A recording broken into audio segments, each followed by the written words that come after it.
Tinapos na namin ang bubong ng bahay kubo project. Pag ako'y nalaglag, kita mo nga ang pwesto ko. At sinumulan ang lababo. Malayo na, pero malayo pa kaysa sa final output na gusto natin. Pero tuloy-tuloy lang. Masasaan ba at matatapos din? Ang hirap lang. Napakahirap.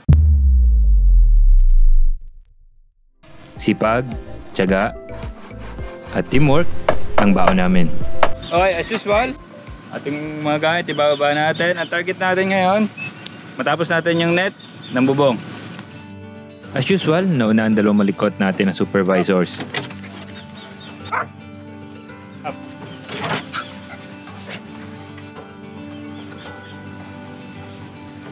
At mukhang camping na naman tayo sa dami ng ating mga dala. Pero soon, unti-unting mababawasan ang mga dala natin sa paglaon ng ating mga projects.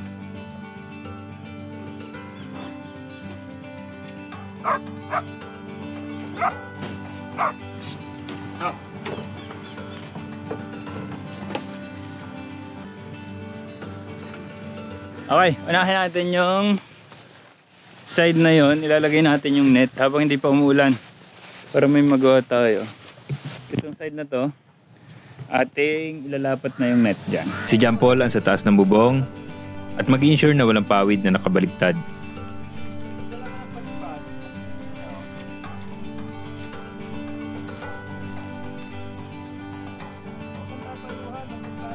Kami ni Jeric sa may kisame at nagsasabit ng mga net.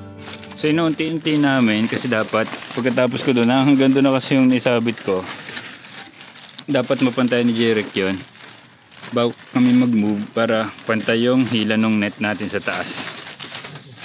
So ang ginagawa na lang namin, hindi pala abutin yung mga pako, sobrang layo.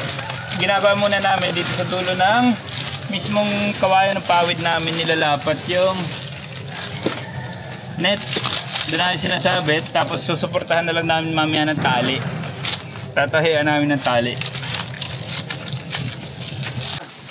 Walang pangit na maipit na maaaring mag-cause ng tulo. Ayan. Tapos na dito, isabit na natin dito sa ilalim. So, yan. Mas naging malinis na side na ito at maganda ang lapat ng pawid.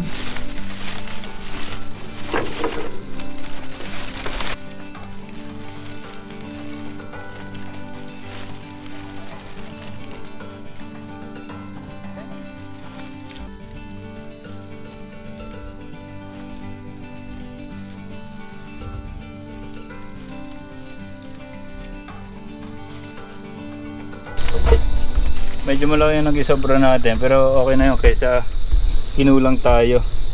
Mahirap magdugsong. Then putulan natin yung net para malinis namang tingnan.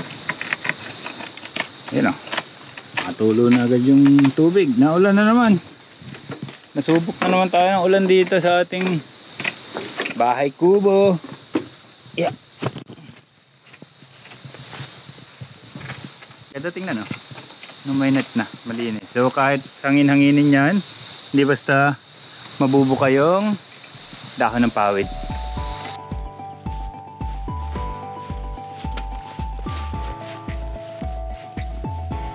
Tatasa muna. Sige, pa.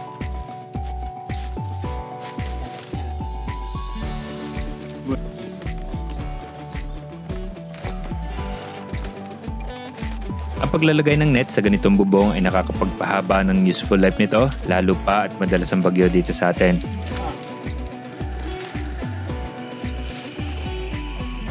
Kaya kung mapapansin nyo, lahat ng kubo may net sa ibabaw.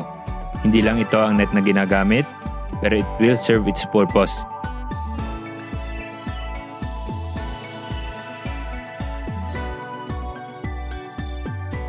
Iipitin niya ang pawid para hindi bumuka at malipad sa malakas na hangin ay kasisira nito.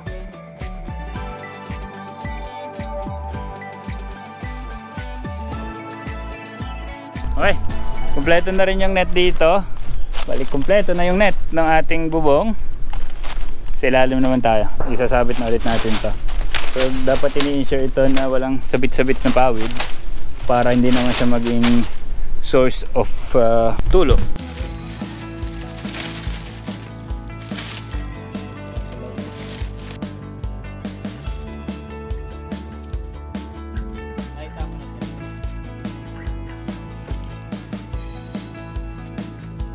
Ay, tapos na ito. Tatapusin naman namin yung tahe doon sa kabila. Yung sa gilid. Kasi, di ba, hirapan kaming... So, di ba, nahirapan tayong banatin siya para umabot sa gilid yung net. So, ang ginawa namin, tinahipan namin siya para may backup pa tayo kung sakaling bumigay yung mga nakasabit sa dulo. At least ito, yung net natin dito, nakasabit na siya sa ating mga 2x2. Yan. So, nado naman na si Jeric. Dalawang side pa. So yan, tinatahi namin ito. Tinatahi namin siya.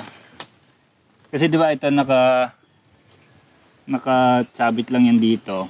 Para kung sakaling mag-fail ito, meron tayong backup na hihila dito sa net. So hinihila namin siya sa pagitanan ng pawid para mas mahila na maganda. At kung sakaling may mag-fail nga na isa, may backup tayo. At itong pinagtatalian natin ay nakapako dito sa ating 2x2 na ito. Ang hirap lang. Napakahirap. May sabotahe pa doon sa kabila. Pag ako'y nalaglag, kita mo nga ang pwesto ko. Kita mo doon ako nakaubo. Yari ko talaga mamaya. Nakakailaw ka sa pamamagitan nito, mas gumanda yung lapat ng net. Lapat na lapat yan. So, walang problema sa malakas na hangin. Hindi basta-basta angat yung ating bubong. Hindi madadala. At hindi rin tutulo. Kasi yung pagtikwas nito yung nakapagpatulo dito eh. Titikwas yung mga dahon-dahon na pag gano'n. Yung nagpapatulo dyan. Sakto, pagkatapos ng net natin. And then, kain na tayo. Timing din na umulan na naman. Lutong ulam lang ulit ang pagkain. Next time, pag okay na ang lababo natin, mag-cooking vlog tayo. Okay. Meron tayong kalderetang baka, talong, gulay, saka Bicol Express.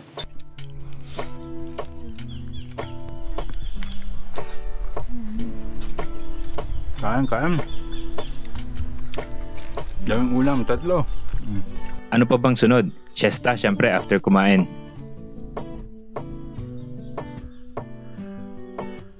Dahil may lakas na, trabaho na ulit. Okay. After ng kainan at tulugan, lalagay na tayo ng frame ng ating lababo dito. Yan.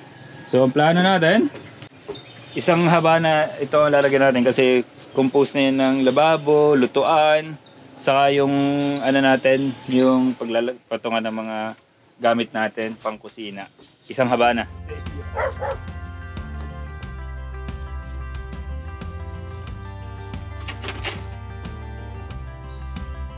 So ang gawin nating height 32 mula sa sahig.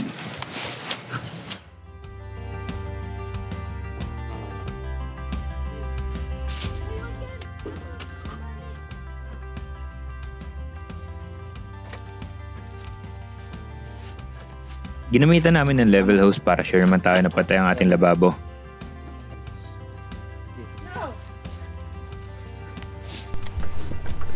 Sa mga projects namin, madalas mabagal kami. Dahil ako lang ang nag-design, ako ang foreman, at hindi kami sanay sa mga ganitong gawain. Pero masaya naman kami na decent ang nagiging output namin. Natatambayan at nagagamit namin. Hindi naman ito para gumuho basta-basta din. Ang gusto natin, yung lapad ng lababo natin ay 2 feet. So yun yung standard kasi. So dito, 18.75 yung isa.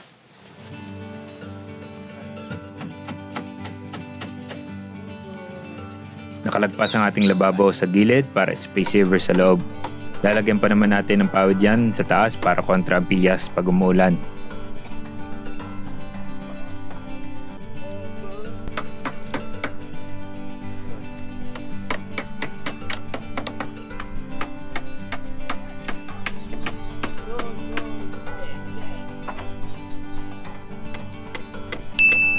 Tamang suporta sa ilalim para sigurado na kahit magpatong tayo ng lechong baboy dyan, kayang-kaya.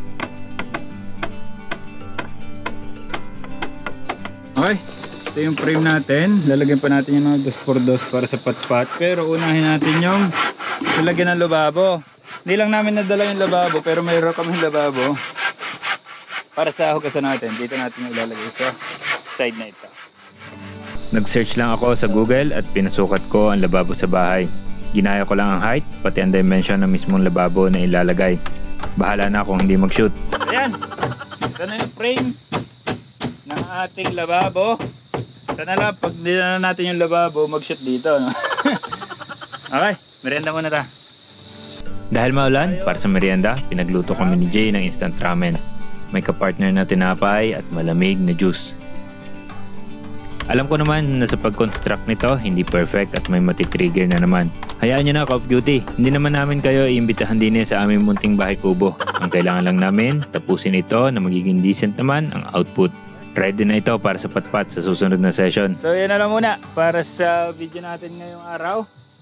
Unti-unting matatapos yung kubo natin dito sa ating bagong farm at mapapakinabangan natin at relax tayo pag nandito, hindi tayo magulo. Yan lang, maraming salamat, subscribe and peace, Jay, peace!